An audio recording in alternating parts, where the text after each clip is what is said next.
Havells music की शानदार प्रस्तुति।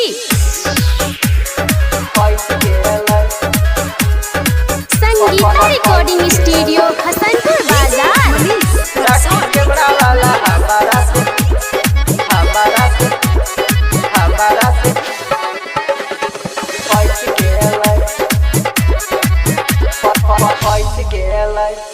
दीदी के बारात में आइल रही है रात में, आइल रही है रात में, आइल रही है रात में। सेल्फी खिंचाबरी है हम तो ओकरा साथ में, हम तो ओकरा साथ में, हम तो ओकरा साथ में। आगे धीरे धीरे नजर में धस गेल, सखी कैमरा वाला हमारा से फंस गेल, सखी कैमरा वाला हमारा से फंस गए, सखी कैमरा वाला हमारा से फंस गेल, फंस गेल,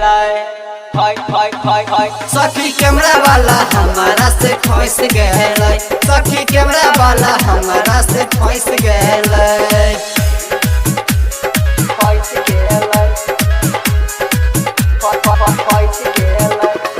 संगीता रिकॉर्डिंग स्टूडियो हसनपुर बाजार।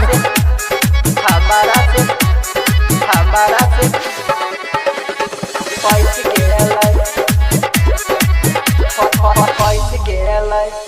रहे बारा हैंडसम ओकर करिए की बड़ाई, करिए की बड़ाई, करिए की बड़ाई। हो गेल प्यार हमरा बोले कहाँ जाई, बोले कहाँ जाई। हमारा के देखी के ऊ हंस गेल, सखी कैमरा वाला हमारा से फंस गेल, सखी कैमरा वाला हमारा से फंस गए।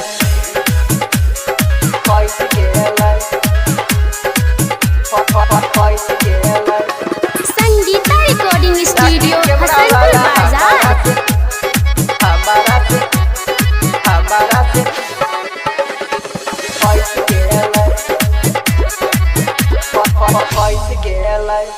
शिविरा दीवाना हमरा करे आगे पीछा, करे आगे पीछा, करे आगे पीछा। चंदन विकेश कहे बारे है इच्छा, बारे है इच्छा। रंजी मुकुन दिल में बैस गेल, सखी कैमरा वाला हमारा से फंस गेल, सखी कैमरा वाला हमारा से फंस गए, सखी कैमरा वाला हमारा से फंस गए।